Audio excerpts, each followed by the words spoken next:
Good morning!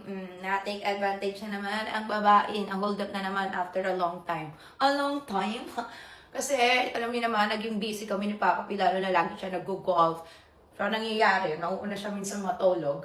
Tapos ngayon bumawi, bigla na lang disappear na naman ang mga damit ng babaeng ito. But anyway, maglalagay muna ako ng ating Australian. Mas gamit ko pala yung jar kasi naubusan na ako ng clay stick. Sa mga magtatanong dyan, parehas lang po yung jar at saka clay stick. Ang pinagkaiba lang nila is mas maliit yung clay stick. Ginagamit ko lang siya. Kaya naglabas ako, marami nagsabi na mag-ano ko pang ano yun, tawag nito pag pupunta sila ng airport para mabilis daw i-hand carry. Kasi ito hindi nyo to pwede i-hand carry kasi 135 grams to. Tapos yung 45 grams lang. Pero matagal din siyang maubos. Simot na simot ko yun kasi halos everyday naglalagay ako ng Australian mask.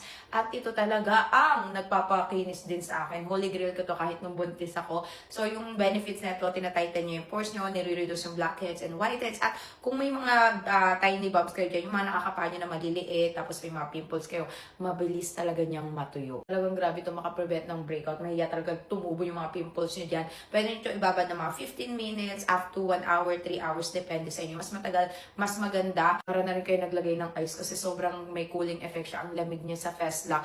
And matagal din itong maubos. Highly recommend na mag-order kayo na ito kasi sobrang affordable lang. Tapos matagal pa yan maubos. Available yan dyan sa TikTok.